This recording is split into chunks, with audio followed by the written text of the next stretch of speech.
Rebecca Romijn-Stamos. First guest tonight, I think, is one of the most beautiful women in the world. I love this woman from the X-Men movies. Now you can see her in The Punisher and Godsend. Rebecca Romijn-Stamos is on. All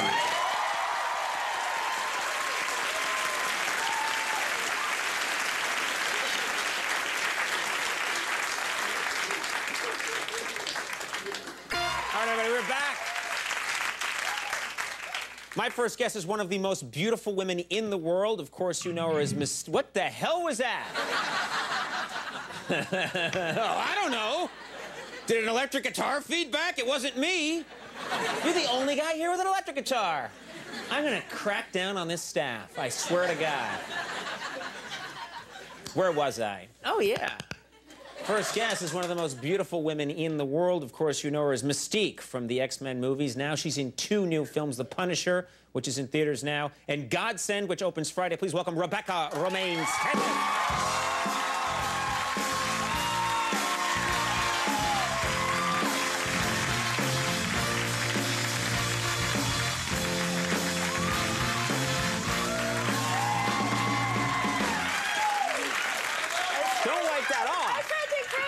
Don't wipe that off.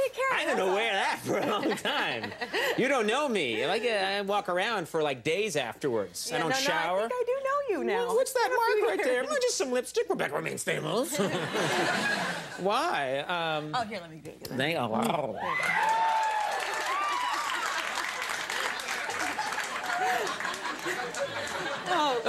All right.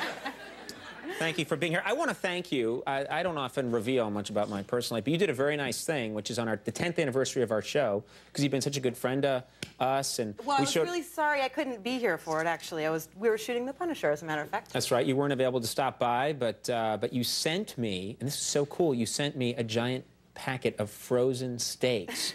Really good frozen steaks. I didn't know what else to send.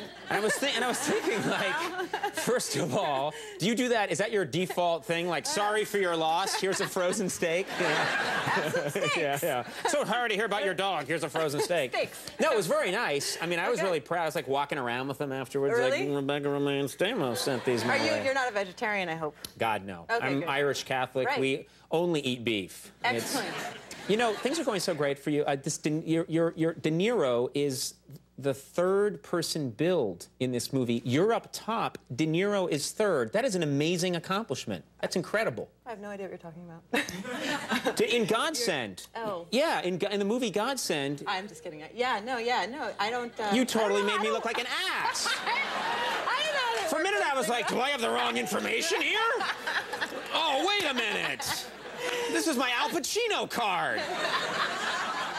No, I was sure that was true. It says Rebecca Romijn-Stamos, and then way at the bottom, De Niro might make an appearance in here somewhere. Yeah, that old guy. That's pretty cool. Whatever. I hadn't noticed. Yeah. Well, you hadn't noticed. That's very nice. So what was it like working with him? Amazing. You know, I mean, you pinch yourself a lot the first few days. If I were you, I'd pinch myself a lot.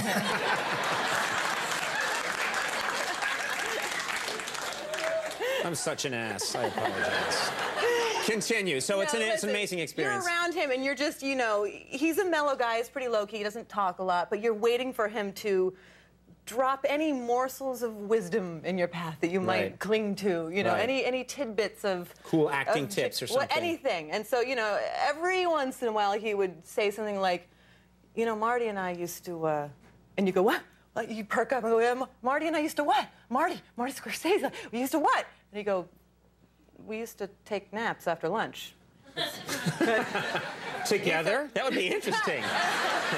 There's a lot of cuddling. You see, there might be more here than you think. Hey. Good acting tip. You play... Apparently it works. That's right. And in this movie, you play a mom? I play a mom whose son dies at the beginning of the movie. Greg Kinnear and I play parents of this 8-year-old boy who dies at the beginning of the movie.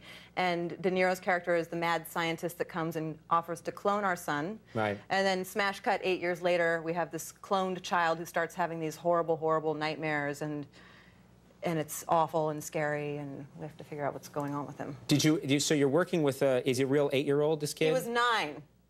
He was a 9-year-old kid playing Lying about his age already. Lying about his age already. That is so sad in Hollywood. He was amazing, though. His name was Cameron Bright, and he was incredible. And they actually brought him and Greg Kinnear and I up to early before we started shooting to Bond. But you know, a few weeks, well, like a week before we started shooting. And the first weekend we were up there, he called me and asked me if I wanted to go to the movies. And I like this guy. And then I ran into Greg in the lobby of the hotel, and I said, "Guess what? I have a date." And Greg goes, "You do?" And I said, "Yeah, Cameron invited me to the movies tonight." And he goes, "Oh, yeah, he invited me, too." I'm like, that kid's an idiot. He had a chance to take you alone to the movies, and then after he's like, "I'm going to invite a guy, too." What's he thinking? He's 9. Okay. So, listen, so I asked him what he wants to see. He wanted to see 8 Mile, the Eminem movie. Right. I'm like, "You're 9. You're 9. You can't see that. There's sex and bad words and drugs, and let me tell you." He goes, "No, no, it's fine. My mom says it's fine." I said, "Let me talk to your mom." So I talked to his mom, and she goes, "No, no, no, Cameron's making movies now. It's okay. It's all right for him to see this Really? movie." At that age to see 8 Mile? That's, you know, I hadn't seen it yet, so I didn't know what we were in for. We get there, and you see the sex scene coming from a mile away, and Greg leans over and goes, "If you were any kind of a mother, you would take him out of here right now." And I'm like this. Like, I've just got my hand up, shielding him from my peripheral. I can't even look at him. What was the kid doing the whole... Was he like this. Right. Well, of course he was. I'm like, "Don't you writing things down. Don't you want to go to the bathroom? Right. More popcorn? Like, come on. Just trying anything to get him out of there. It was so embarrassing. Did you feel like you bonded with him? No, I did. You know, by the way, he still sends me Mother's Day emails, which is very sweet. But our last day of shooting, he walked up to me on set, and we had a great time together, and he's a great kid. He's fantastic in the movie. He walked up to me on the last day, and I was sitting in my chair on set, and he says, "Hey, Rebecca, let me know if you can feel this." And he lifts my hair and blows on the back of my neck. I'm like, am I violating any union laws at this point? It was very uncomfortable. Are you sure he's 9? And you're positive? He might be like a 45-year-old guy who's put on a 9-year-old suit. I'm just a little boy. Wow, neat trick. Well, we have a clip here from the movie Godsend. What do we need to know there? Well, I think this is the cloned version of Adam, the character, who is discovering pictures of him, of the original boy. Oh, let's take a look at this clip from Godsend. Oh, that kid's creepy. I mean, he's a good actor, but... No, because he's good because he had to play creepy and normal. Right. I haven't seen, that's the haircut I had when I was that age. Really? My mom would put a cereal bowl on her head, use Sears clippers, and go right around. Well, and I also used to turn on her like that when she'd come up behind me.